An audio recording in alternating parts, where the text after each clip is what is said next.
성탄의 은혜와 기쁨이 저와 여러분들의 삶에 차고 넘치게 되기를 먼저 축원합니다. 성경은 성탄에 대해서 여러 가지로 기록하고 있는데요, 마가복음에는 성탄에 대한 이야기가 기록되어 있지 않습니다. 마가의 특별한 의도가 있겠죠. 마태와 누가복음은 예수님께서 탄생하시는 이야기를 아주 상세하게 여러 이야기를 구성해서 소개하고 기록하고 있습니다. 그런데 요한복음은 예수님이 탄생하신 이야기 대신에 예수님의 탄생의 신학적 의미, 예수님의 탄생이 어떤 의미를 가지는가, 예수님의 탄생을 통해서 하나님이 하시고자 하시는 일이 무엇인가 하는 그 이야기를 하고 있습니다. 신학적 의미에 집중하고 있다, 이런 말씀입니다. 요한은 예수님의 탄생을 말씀이 육신이 되어 오신 사건, 예수님이 탄생이 말씀이 육신이 됐다, 그 사건이다, 이렇게 소개하고 있어요. 그것을 다른 말로 성육신, 인카네이션이라고 하는 성육신 사건이라고 하는 겁니다. 오늘 본문에 보면 말씀이 육신이 되어 우리 가운데 거하심에 우리가 그의 영광을 보니 아버지의 독생자의 영광이요 은혜와 진리가 충만하더라. 성육신을 소개하고 있어요. 그런데 예수님의 성육신을 통해서 아주 중요한 세 가지가 나타나는데, 하나는 영광, 하나는 은혜, 그리고 진리라고 하는 세 단어가 소개가 됩니다. 예수님의 성육신은, 예수님이 말씀이 이 땅에 육신이 되어서 오신 것은 하나님의 영광과 은혜와 진리를 몸에 담고 오신 거예요. 그래서 그에게 영광과 은혜와 진리가 차고 넘치고, 또 우리가 주님 앞에 가면 하나님의 영광과 은혜와 진리를 경험하게 되는 것입니다. 예수님의 탄생, 예수님의 성육신 사건에는 이런 의미가 있습니다. 먼저 예수님은 아버지의 영광으로, 아버지의 독생자의 영광으로 오셨습니다. 이 독생자라고 하는 것은 하나뿐이다 라고 하는 의미도 있지만, 또 유니크하다 하는 그런 의미가 있습니다. 우리가 그의 영광을 보니 아버지의 독생자의 영광이요. 우리가 신앙생활 하면서 하나님의 영광, 영광 이런 말을 많이 쓰잖아요. 그 하나님의 영광을 우리가 어디서 볼 수 있습니까? 하나님의 영광이 도대체가 어떻게 생겼을까요? 어디에 가야 그 영광을 우리가 볼 수 있을까? 성경은 예수님에게 그 하나님의 영광이 있다, 이렇게 말씀하셨어요. 예수님에게 가야 됩니다. 예수님에게 하나님의 독생자의 영광, 하나님의 영광, 하나님의 유니크한 영광이 가득한 역사가 있습니다. 영광이라고 하는 것은 헬라어로 독사, 장엄하고 고귀하고 탁월한 빛.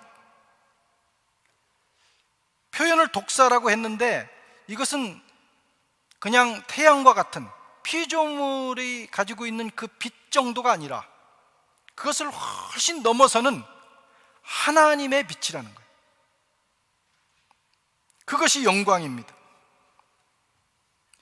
우리의 눈으로는 태양을 보기가 어려워요. 태양을 직접 오래 바라보고 있으면 눈이 상합니다. 실명이 될 수도 있어요. 그만큼 그 빛이 강렬합니다. 그러나 하나님의 영광, 독사는 그 빛과는 비교될 수도 없는 피조된 빛이 아니라 하나님 자신으로부터 흘러나오는 빛입니다. 엄청난 빛이죠. 이 영광을 주님이 가지고 오셨어요. 아니, 주님 자체가 그 영광이십니다. 그래서 그 영광은 우리 육신의 눈으로는 볼 수 없어요. 아무리 눈이 2.0 1.5, 2.0 해도 저 끝에 있는 물건은 볼 수 있어도 하나님의 영광은 눈으로 볼 수가 없어요. 그 영광은 영의 눈으로 보는 것입니다. 영의 눈이 밝아져야 우리는 하나님의 영광을 볼 수가 있어요. 예수님께서 유대 땅 베들레헴에 태어나셨어요. 자기 백성에게 오셨어요. 그러나 그들은 그 영광의 하나님을 보지 못했습니다. 자기 땅에 왔는데 그들은 그 영광을 보지 못했을 뿐만 아니라 깨닫지도 못하고 함부로 대했어요. 비록 주님이 마구간에 짐승이 먹는, 짐승이 밥을 먹는 그 곳에 태어나셨지만, 그래서 인간적으로는 초라하지만 그분은 하나님의 영광이셨는데, 육신의 눈만 가지고 있던, 영의 눈이 어두웠던 하나님의 백성들이 주님을 알아보지 못했어요. 그래서 그를 함부로 대하고 마구간의 초라한 아이 정도로 취급했습니다. 그것이 이스라엘 백성들의 불행이에요. 그들이 그토록 기다리던 예수님이 오셨는데, 그 영광이 오셨는데 그들은 주님을 맞이하지 못했습니다. 요한복음 1장 5절에는 요한은 이렇게 말합니다. 빛이 어둠에 비치되 어둠이 깨닫지 못하더라. 그 찬란한 빛이 그곳에 비쳤지만 이스라엘 백성들의 그 누구도 주님의 빛을 깨닫지 못했습니다. 그러나 우리는 알고 있습니다. 우리는 복되게도 예수님이 하나님의 영광임을 알고 있어요. 예수님에게 독생자의 영광이 가득하다는 걸 알고 있어요. 그분이 지금 우리에게 오셨고 우리의 몸을 성전 삼으시고 우리와 함께 계시고 우리 평생에 동행한다는 사실도 알고 있습니다. 얼마나 놀라운 사실입니까? 오랫동안 메시아를 기다렸던 이스라엘 백성들은 그분을 알아보지 못했는데 우리는 예수님을 구주로 영접하고 그분과 더불어 살아가는 인생을 살고 있다.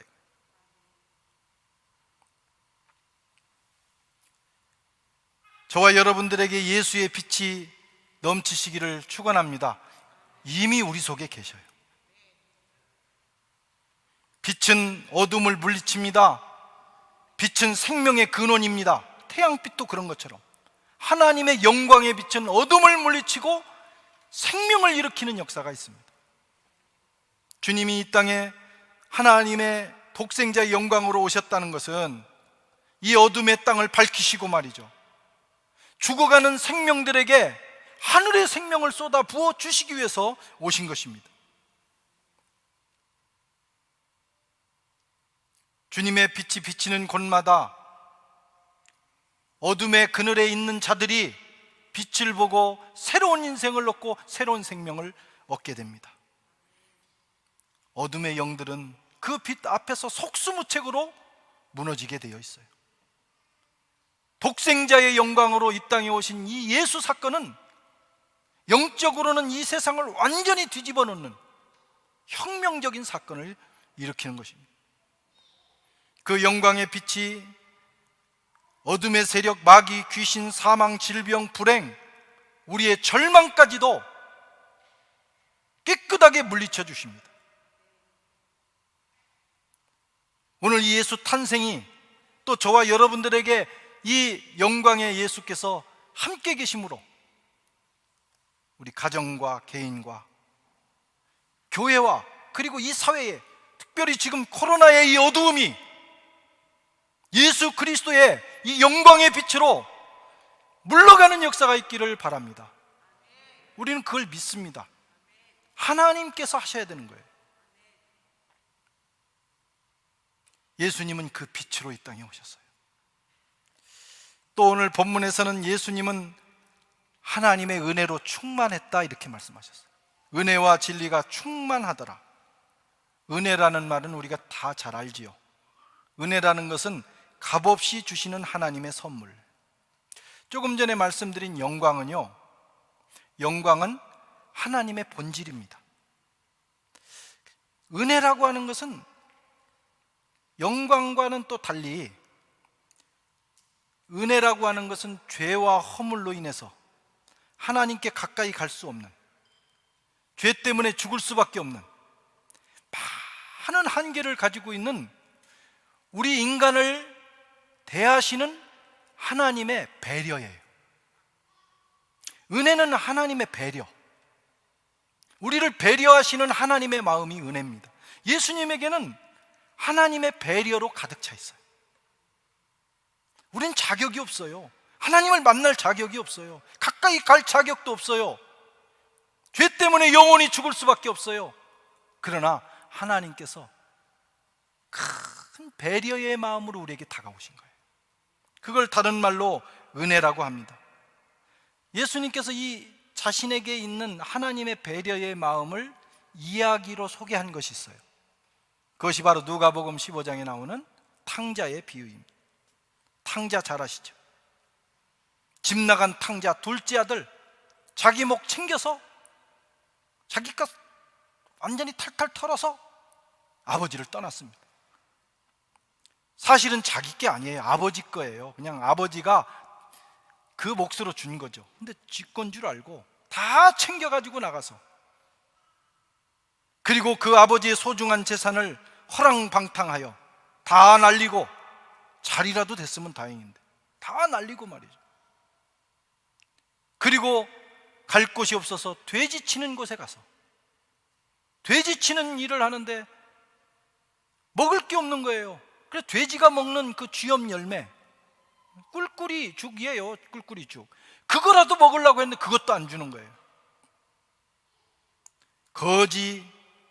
거지 상거지가 되어서 그는 마지막에 아버지께 돌아갑니다. 면목이 없으니까, 자격이 없잖아요. 다 날리고 자기 거 다 챙겨가고 다 지금 완전히 거지꼴이 돼서 어떻게 아버지 앞에 가? 그래도 아버지 앞에 가면 종들도 먹을 것이 있는데, 그건 풍성한데 그거라도 먹고 생명을 유지할 수 있겠다. 가서 아버지께 사정을 하면 종 대우라도 해주겠지 라고 하는 마음으로, 두렵고 부끄러운 마음으로 터벅터벅 아버지 집으로 걸어가는데, 아버지는 본문에 상거가 뭔데 저 끝에서 누군가가 그림자가 하나 비치는데 아들인 거예요. 보통 사람은 몰라봅니다. 아버지만 알아보는 거예요. 아, 저게 우리 아들이구나. 걷는 모습도 아들이고요, 완전히 행색은 거지가 됐지만 딱 보니까 아들인 거예요. 왜? 기다렸다는 거예요. 매일 기다렸다는 거예요. 그리고 그 아들이 왔을 때 아버지가 달려가서, 아직 거리가 먼데 달려가서 그를 끌어안고, 아들이 아버지 저 정말 자격 없어요. 종이라도 어떻게, 그 말이 나오기도 전에 하지 마라. 그리고는 종들을 불러서 잔치를 베풀고 좋은 옷을 갖다 입히고 가락지를 끼우고 과거를 묻지 않고 받아주셨어요. 그것이 복음이에요. 여러분, 그것이 아버지의 마음이에요. 예수님이 이 땅에 오셔서 우리에게 주시고자 하신, 알려주시고자 하는 마음이 뭐냐? 바로 그 배려의 마음이에요. 그걸 다른 말로 은혜라고 하는 거예요. 하나님이 저와 여러분들을 은혜로 대하십니다.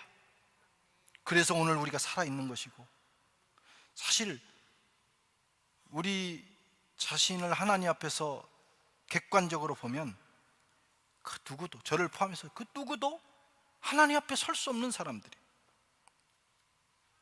탕자보다도 더한 사람들이에요. 그런데 하나님께서 우리를 특별하게 배려하시는 거예요. 그 배려가 예수님의 사건입니다. 아들까지 주셨어요. 아들까지 주시니까 뭘 못 주시겠습니까? 돌아가기만 하면, 그분 앞에 눈물로 회개하고 나가기만 하면 하나님은 무한한 사랑으로 우리를 영접해 주시는 거예요. 그런 이 은혜의 마음, 배려의 마음을 팀 켈러라고 하는 설교자는 탕부다, 탕자, 방탕한 아들을 대신에 이 누가복음 이 탕자의 이야기는 탕자 얘기가 아니고 탕부, 방탕한 아버지 얘기다, 이렇게 표현했어요. 하나님 아버지가 뭘 잘못했다는 것이 아니라 사랑을 절제 있게 쓰지 않는다. 아껴서 써야 될 거 아니에요. 딱 맞게 그 아들이 한 대로 베풀어야 되는데 이 아버지는 계산이 맞지 않아. 합리적으로 말하면 절대로 받아줄 수 없는 아들인데 아버지는 그런 계산 다 넘어서서 자기에게 있는 모든 사랑을, 자기에게 있는 모든 것을 무절제하게 내어주시는 거예요. 그게 아버지의 마음이에요. 그걸 은혜라고 하는 거예요. 예수님이 이 땅에 오신 사건은 그 은혜의 사건입니다. 그 은혜 앞에서 용서받지 못할 죄가 없어요. 그 은혜 앞에서 하나님 앞에 수용되지 않는 인생이 없어요. 우리가 안 갈 뿐이에요. 하나님 앞에 가서 엎드리면 저와 여러분이 어떤 부족한 점이 있을지라도 하나님은 100% 우리를 받아주십니다. 요한일서 1장 9절에 만일 우리가 우리의 죄를 자백하면 그는 미쁘시고 의로사 우리 죄를 사하시며 우리를 모든 불의에서 깨끗하게 하실 것이다. 이건 합리적이지 않은 일이에요. 그렇죠? 뭐 회개한다고 다 깨끗하게 해주신다. 다 차등을 두시고 하셔야 되는 거 아니에요? 그게 맞는 거 아니에요? 그러나 하나님은 은혜의 하나님이기 때문에, 당부의 하나님이기 때문에 우리를 그 앞에 나오는 그의 자녀들을 위해서는 무절제한 사랑을 베풀어 주신다 이거예요. 무절제한 사랑. 우리는 그 사랑 때문에 살았어요. 그 사랑을 위해서 하나님은 자기 아들을 보내신 거예요. 그냥 마구간에만 태어나신 게 아닙니다. 그 사랑을 위해서, 그 은혜를 베풀기 위해서 십자가에 내어주셨어요. 주님이 십자가에서 조롱받으시고 못 박히고 갈기갈기 그 몸이 찢어질 때 예수님의 몸으로부터 한량없는 하나님의 사랑과 은혜가 쏟아져 내려왔습니다. 우리는 그 은혜로 사는 사람들이에요. 이 성탄절은 그런 의미가 있습니다. 예수님은 진리로 충만하셨어요. 우리에게 진리를 가져오셨어요. 알레데이아. 이 진리라는 말은 하나님 안에 뿌리를 둔 변하지 않는 진실, 변하지 않는다, 그런 단어적인 의미예요. 이 세상에는 다양한 법칙과 원리와 세상의 이치들이 있어요. 그래서 사람이 살아가면서 그 이치를 깨닫고 그걸 따라가다 보면 그래도 비교적 바른 인생, 의미 있는 인생, 가치 있는 인생을 살아요.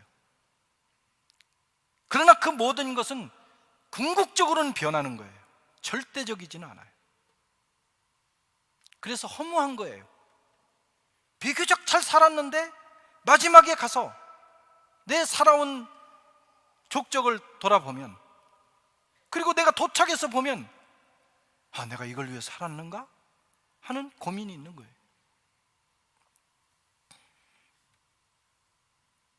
우리가 우리의 인생을 걸고 말이죠, 우리가 걸어가야 될 길, 인생의 목표가 뭐냐? 다 각자 상황에 따라 개인적으로 좋은 대로 선택해서 가지만 마지막은 허무하고 허무한 거예요. 변하는 거니까, 궁극적인 게 아닌 거니까. 그런 우리에게 예수님은 진리가 되어 오셨어요. 변하지 않는 이 역사의 궁극적인 목표, 예수님입니다.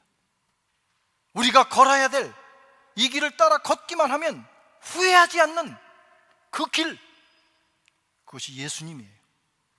그걸 진리라고 하는 거예요.